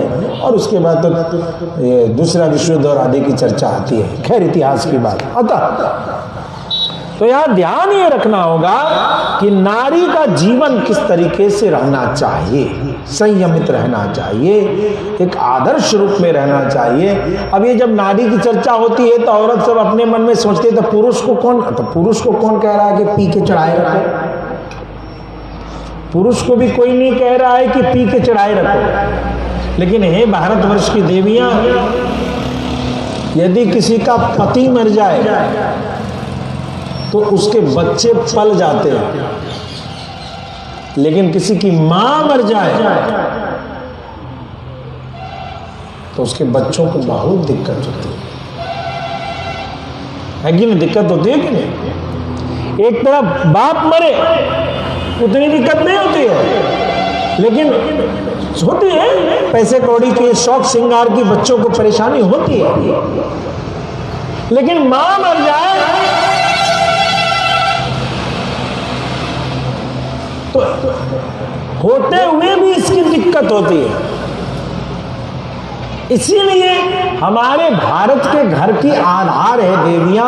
इसीलिए उनकी चर्चा करते हुए कहती हैं कि जो स्त्री अपने पति से अपने आप रूठे और मनाए, फिर रूठे फिर पति मनाए, ऐसी प्रवृत्ति रखती है, उनमें कुलीनता की कमी है। उनको कुलीन स्त्री नहीं कहा जा सकता। बोलो भक्तवत्सल भगवान की। आज ये 5 दिन गुजर चुका है और मुझे ऐसा लगता है जैसे 5 वर्ष गुजर गए। महाराज दशरथ कहते हैं, हे रानी, मैं समझता हूं तुम्हारी बातों, लेकिन जानती हो कि संसार में जो भी कोई कुछ करता है, शुभ या अशुभ, उसी का फल शुभ या अशुभ के रूप में उसको मिलता है। को नहीं सुख दुख कर दाता, निज कृत कर्म भोग सब भ्राता। यदा चरति कल्याणे शुभम वा यदि वा शुभम तदेव लभते भद्रे कर्ता कर्मजमात्मनः। शुभ या अशुभ करने वाले जो करता है उसको तदनुसार शुभ या अशुभ फल की ही प्राप्ति होती है। बोले भक्तवत्सल भगवान की। इसलिए कर्म को विचारिए, कर्म व्यर्थ नहीं जाता, कर्म का लोप नहीं करना चाहिए। अपनी इच्छा, अपनी जानकारी से जहां तक हो सके अपने कर्म पर बने रहे। कहते हैं हे कौशल्या, यह जो अचानक की घटना हुई है इसकी एक कहानी है। जब मैं युवराज था और तुमसे मेरा विवाह भी नहीं हुआ था, उस समय की एक घटना है। लोग मेरे बारे में कहते थे कि दशरथ, युवराज दशरथ शब्द भेदी बाण चला सकते हैं, जहां से आवाज आती है वहीं पर इनका बाण जाता है, इनको देखने की भी आवश्यकता नहीं पड़ती। और इतनी प्रशंसा सुन करके मैं भी उसमें मतवाला हुआ करता था। परिणाम स्वरूप मैं विहार करता हुआ, शिकार करता हुआ जब घूमता रहता तो एक बार की बात है, सरजू किनारे रात्रि में मैं इंतजार में था कि जल का पान करता हुआ कोई पशु आएगा तो मैं उसका वध करूंगा, प्रहार करूंगा। मुझे घड़े में पानी भरने की आवाज रात्रि में आई तो मुझे ऐसा लगा कि जैसे कोई हाथी जो है वो पानी की आवाज कर रहा है। मैंने ध्यान नहीं दिया, रात्रि ज्यादा थी, अंधेरा बहुत था, और मैंने उस ध्वनि की ओर लक्ष्य करके बाण को चला। हाय, किसने मुझे मार दिया? मैंने क्या बिगाड़ा तेरा? इस पुकार को सुन करके मैं दौड़ा दौड़ा चला गया। जा करके मैंने देखा तो एक युवक कराह रहा, तुम कौन हो? अरे राजकुमार, मैंने तुम्हारा क्या बिगाड़ा था? तुमने मेरा ही नहीं बिगाड़ा। मेरा नाम श्रवण है और मेरे पिता जाति के बनिया हैं, मेरी माँ जाति की शूद्र है, मैं उनका उत्पन्न संतान हूँ। मेरे मरते ही उन दोनों की सेवा कौन करेगा? वे दोनों भी मर जाएंगे। तुमने इस बाण से 3 को मारा है। जो तुम मुझे देख करके ब्राह्मण की सोच रहे हो तो यह सच है कि तुम्हें ब्रह्म हत्या का पाप नहीं लगेगा, लेकिन तुमने तो 3 की हत्या अनायास में कर दी। कुछ ही दूरी पर मेरे माता पिता मेरे जल की प्रतीक्षा कर रहे होंगे और हाय, तुमने मेरा वध कर दिया। उनका एक सहारा मैं हूं। उसकी पुकार, उसकी कहार, उसके कष्ट को देख के बाण को निकाला। जैसे बाण को निकाला, श्रवण कुमार के प्राण चले गए। जल लेकर के पहुंचे तो कौन है? कौन है तू? तो मेरा बेटा तो नहीं लगता। युवराज दशरथ कहते हैं, मैंने क्षमा मांगी, और जो क्षमा मांगी तो सुनो, उसने कहा कि सत्य है कि तुमसे भूल से वह अपराध हो गया है, मैं तुम्हें श्राप नहीं दे सकता। यदि तुमने सच में किसी तपस्वी को इस प्रकार से पीड़ा दिया होता तो अवश्यमेव तुम अभी भस्मीभूत हो जाते, लेकिन तुमने अज्ञानतावश अपराध किया है। मुझे मेरे बच्चे के पास ले चलो। बच्चे के पास ले गए, शरीर स्पर्श कराया तो उसी बच्चे के शरीर को स्पर्श करने के बाद ये लोग बहुत ज़्यादा दुखी होकर के विलाप करने लगे और उन्होंने कहा कि सुनो, जिस तरीके से आज मुझे पुत्र का वियोग हो रहा है, हे युवराज, तुम्हें भी तुम्हारे पुत्र का भयंकर वियोग सहना पड़ेगा और उसी वियोग में तुम्हारे प्राण चले जाएंगे। हे देवी, आज यही स्थिति है। हे कौशल्या, वह किया हुआ अशुभ कर्म आज मेरे सामने खड़ा है। मेरा अपमान कोई नहीं कर रहा है। इसका मूल कारण मेरा ही अपना कर्म है जो आज मेरे सामने खड़ा है।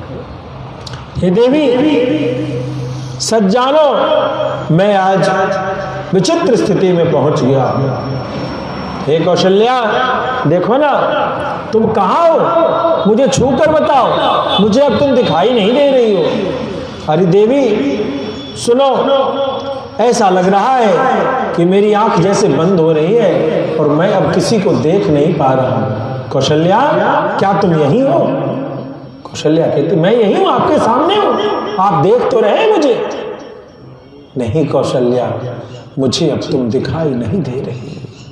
यमक्षय मनुप्राप्ता दक्षन्ति नहीं मानवा यदि माम संस्पृशे राम सकधन्वार भेदवा धनम वा यौ राज्यम वा जीवे यमिति मे मति। हे कौशल्या, विद्वानों ने कहा है आंखें ठीक हो मगर दिखाई देना बंद हो जाए तो समझ लो कि अब यमराज आने वाले हैं। देवी मुझे कुछ नहीं दिखता, क्या तुम मेरे प्राणों की रक्षा करना चाहती हो तो राम को बुलाओ, धर्म वा यौ राज्यम वा, वो इस राजा बन जाए, उसका राज्याभिषेक करा दो, उसके मधुर हाथों से मेरे हाथों स्पर्श करा दो। यदि वह माम संस्पृशेद राम, एक बार राम मुझे छू ले तो मैं बच जाऊंगा, वरना अब मैं नहीं बच पाऊंगा। अरे कौशल्या, अब मुझे धीरे धीरे दूर के कोई नहीं दिखते। देखो ना मेरे सामने यमराज खड़ा, वो यमराज के दूत आ चुके हैं और वे सभी अब मेरी ओर धीरे धीरे बड़ी गंभीर चाल से आ रहे हैं। मुझे ले जाएंगे, मुझे ले जाएंगे कौशल्या, मुझे ले जाएंगे। राम को बुलाओ, राम को देखे बिना मैं एक पल नहीं जीवित रह पाऊंगा। हा राघव महाबाहो, हा माया सनाशना, हा पितृ प्रिय मेरा था, हा ममासी गतः सुतः। अरे मेरे बेटे राम, रघुनंदन, मेरे कष्ट को दूर करने वाले, आज तू रहता तो ये यमराज मुझे स्पर्श नहीं कर पाता। हे मेरे नाथ, हे मेरे पुत्र, हे राम, तुम कहाँ चले गए? हा कौसल्येन पश्यामि, हा सुमित्रे तपस्विनी, हा निशंसे ममा मित्रे कैकेयी कुलपांसिनी। हे कौशल्या, अब मैं तुझे नहीं देख पा रहा। हे तपस्विनी सुमित्रे, अब मैं इस लोक से जा रहा हूँ। अरे कैकेयी, आज तेरी इच्छा पूर्ण हो रही है, लो अब मैं जा रहा हूं। इतना कहते कहते ऐसे क्रंदन पुकार करते करते महाराज दशरथ वहां पर गिर पड़े। उस पुकार में ऐसी आर्तनाद थी कि सभी इस आवाज में एक साथ अचेत होकर सबको मूर्छा आ गई। महाराज दशरथ तो मूर्छित हुए, माता कौशल्या, उनके बगल में माता सुमित्रा और जो 350 दासियां माता कौशल्या के भवन में थी, महाराज दशरथ के पछाड़ खा के गिरते के साथ साथ वे सभी गिर करके मूर्छित हो गए। प्रातः काल की बेला है, सभी जगह ब्राह्मणों का वेद ध्वनि प्रारंभ हो गया।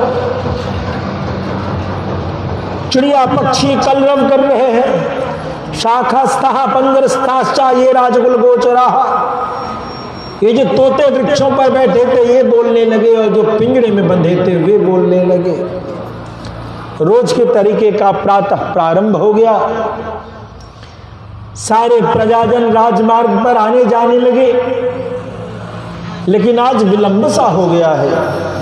आज क्या बात है? आज क्या बात है? महाराज अभी तक नहीं जगे। सुमंत जी इन सभी बातों को लेकर के भीतर प्रवेश करते हैं और जब भीतर से चर्चा आती है, सभी राजा की सेवा, राजा की आज्ञा के लिए तत्पर है। वहां जाकर के क्या देखने की स्थिति मिलती है कि सभी निस्तेज मूर्छित पड़े हैं। महाराज के पास कौशल्या मैया थी और कौशल्या मैया के पास सुमित्रा थी, माता सुमित्रा, और इस प्रकार से मूर्छित होकर के सभी पड़े हुए। मूर्छा की अवस्था में नींद आ गई है माता कौशल्या और सुमित्रा को। अन्य देवियां जाकर के महाराज दशरथ के पास जाती हैं और महाराज दशरथ को सोए हुए देखा। महाराज, महाराज, महाराज उठिए, महाराज। लेकिन महाराज कुछ बोल नहीं रहे। ऐसा लगा देवियों को कि महाराज हैं या नहीं हैं। उनके हृदय की धड़कन को देखा, उनके नाड़ी को देखा तो प्रज्ञा शून्य हो चुके थे, ज्ञान शून्य हो चुके थे, प्राण शून्य हो चुके थे। सारी देवियां चीत्कार करके रोने लगी। उस क्रंदन पुकार से माता सुमित्रा और माता कौशल्या जगती हैं। ये जानकारी सभी मंत्रियों को पता चला। सभी मंत्री आदि उपस्थित होते हैं। कैकेयी के प्रति सभी ने भर्त्सना की बात की। अरे कैकेयी, तेरा संकल्प पूर्ण हो गया, राम वन को चले गए और महाराज दशरथ ने संसार का त्याग भी कर दिया। और क्या करेगी अयोध्या में, तू बता। इस प्रकार के कई उलाहनापूर्ण बातें कैकेयी के प्रति कही जा रही। मार्कंडेय मुनि आदि सभी लोग मिलकर के मंत्रणा करते हैं कि अब किया क्या जाए। ऐसी स्थिति में महाराज के शव का दाह संस्कार होना है, तो संस्कार पुत्र करेंगे। और पुत्र कहाँ हैं? 2 पुत्र वन में हैं और 2 पुत्र ननिहाल में। बोलो भक्तवत्सल भगवान की। महाराज के शरीर को एक नाव में तेल भर करके उसमें रख दिया गया कि जब भरत आएंगे तो अग्नि संस्कार वही करेंगे, भरत जी को सूचना देने के लिए। 5 विशेष दूतों को बुलाया गया, सिद्धार्थ, विजय, जयंत, अशोक और नंदन। ऐसे ये 5 विशेष तेज घोड़े चलाने में कुशल गुप्तचर, उनको बुलाया गया, उनको दूत बना करके भेजा गया कि शीघ्र ही आप कैकेयी प्रदेश जाएं, अश्वपति को सूचना दें और वहां जाकर के मात्र इतनी बात कहें कि गुरु वशिष्ठ ने भरत और शत्रुघ्न को शीघ्र बुलावा भेजा। मां चास्मै प्रोषितम रामम, मां चास्मै पितरम मृतम, भवंता संशिशुर गत्वा राघवानामितं क्षमयन्। उन्हें यह बिल्कुल नहीं बताना है कि राम का वनवास हो गया। उन्हें यह बिल्कुल नहीं बताना है कि पिता का मृत्यु हो गया। और उन्हें यह बिल्कुल नहीं बताना है कि आज रघुकुल पर बहुत बड़ी आपदा आ चुकी है। आप उन्हें बस इन 3 बातों को छिपा करके बाकी लेते आइए। भेंट सामग्रियां जाएंगी, उपहार यहां से जाएंगे। जैसे लड़का वाले के यहां से कोई जाएगा दूध तो कुछ लेके जाएगा, ठीक उसी प्रकार से सम्मान के साथ जाएंगे, बाकी आप उन्हें लौटा के ले आए, बस मेरा नाम कह दीजिएगा। इधर सूत्रात्मक रूप से बताते हैं, यह जो आपका अफगानिस्तान के आगे का क्षेत्र है, उधर के प्रदेश हुआ करता था, जहां पर हस्तिनापुर आदि से पार करते हुए ब्यास नदी हिमाचल आदि में बहती है, उस रास्ते से होते हुए आगे बढ़ते हैं। और एक रात में ही ये सीधा रास्ता से गुप्तचर वहां पहुंचे। लौटने में 1 रात नहीं लगेगी, लौटने में लंबा रास्ता लिया जाएगा। क्यों? क्योंकि भावी राजा को लाना है। और एक बात, अशोक संदेश लेकर के जाने वाला आदमी जिस रास्ते से जाता है उस रास्ते से लौट के नहीं आता। 2 बातें है ना, जब अर्थी लेके जाते हैं तो चौराहा बदल के लौटते हैं, रास्ता बदल के आते हैं, ये सूत्र है। तो ये अशुभ संदेश है, इसलिए लौट के ही आना चाहिए। प्रेम से भक्तवत्सल भगवान की। इधर भरत जी को अप्रिय स्वप्न आ रहा है। उन्होंने बहुत सारे स्वप्न में अशुभ चीजों को देखा। उन्होंने देखा कि मेरे पिता के बाल खुले हुए हैं और उनको गंदे गड्ढे में गिरा दिया गया जिसमें गोबर भरा हुआ है, और उस गोबर भरे हुए गड्ढे में वो डूब रहे हैं, ऐसा दर्शन हुआ। और भी कई अशुभ देखते हुए उन्होंने देखा कि कोई विभत्स महिला उनको परेशान कर रही है। महाराज दशरथ गधे के रथ पर बैठ करके कहीं जा रहे हैं, लाल रंगों के फूलों की माला धारण करे हुए, इन सब चीजों को देख रहे हैं। तिल और भात खाते हुए देखा गया। इधर मित्र लोग उनको चाहते कि अनमने हैं, उदास हैं, तो कुछ खेलें, कुछ बात करें, कुछ नाटक करें, लेकिन भरत जी का मन कहीं लग नहीं रहा। उनके मन में एक चीज बैठ गई है कि मित्रों मुझे भय है, या तो मेरे पिता या भैया राम या भैया लक्ष्मण, इनमें से किसी को कोई ना कोई पीड़ा जरूर होने वाली है। यह अशुभ संदेश है कि तब तक जो है दूत वहां पहुंच जाते हैं, और दूत के वहां पहुंचते ही दूतों ने कहा कि हमें महाराज युवराज हमारे भरत जी से मिलाया जाए, राजकुमार भरत जी से। राजकुमार भरत जी के पास गए और उन्होंने उस समय बोले, भक्तवत्सल भगवान की ध्यान दीजिएगा, अत्र विंशति कोट्यस्तु निपतर मातुलस्य दे 10 कोट्यस्तु संपूर्णास तथैव च निपात्मजा। 20 करोड़ की लागत का सामान नाना के लिए, कितने का? 20 कोट्य। उस समय का 20 करोड़। कहां है अंबानी, कहां है बिल गेट्स इसके सामने? लाखों वर्ष पूर्ण का जो 20 करोड़ का है नाना को दिया और 10 करोड़ दिया मामा को। इतना धन क्यों भेजा गया? यही तो राजनीति है। कभी भी घर फूटे तो गंवार लूटे। घर में कोई आपदा विपदा हो उसको बाहर नहीं निकालना चाहिए जब तक घर का मैटर घर में न सिलट जाए। वशिष्ठ जी ने नीति का प्रयोग किया है कि यहां सब अच्छा है, यह दिखाने के लिए अच्छा भेंट लेके जाओ, यहां सब अच्छा है, कोई दिक्कत नहीं है, क्योंकि राजा के बिना यह राज्य सुरक्षित रखना है जब तक भरत को राजगद्दी न दे दी जाए। ये प्रथा आज भी चलती है, पता है? ये आज भी राजनीति में बहुत बड़ी चीज है जो सामान्य जनता को नहीं पता है।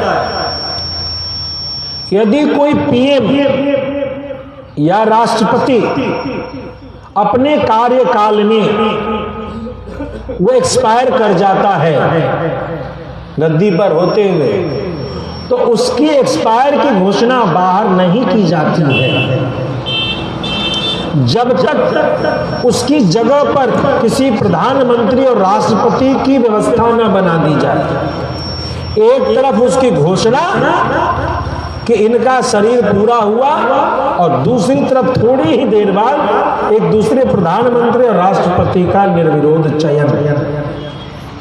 यह कैबिनेट विशेष अधिकार से इस काम को करती है। क्यों? बिना राष्ट्रपति का भारत होने पर, बिना पीएम के भारत के बिना पीएम के भारत होने पर या कोई भी देश होने पर यदि विदेश से आक्रमण हो जाएगा तो उस समय में निर्णय कौन लेगा?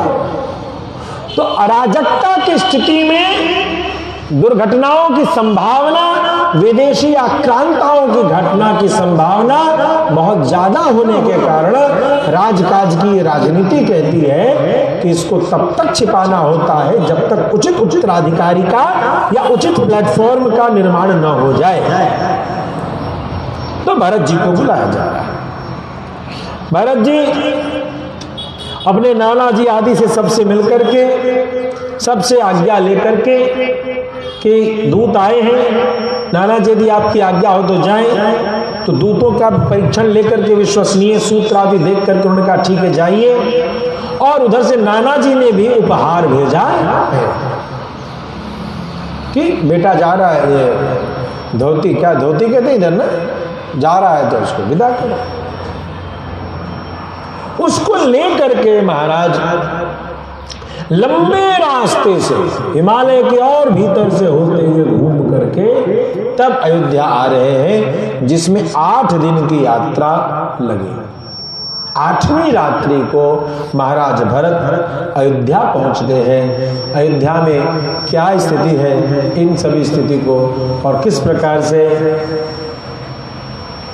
भरत भैया चित्रकूट की ओर बढ़ेंगे, इन सभी घटनाओं को कल की कथा में हम सभी सुने। प्रेम चले भक्तवत्सल भगवान की राम भक्त ले चले रे राम को मनाने।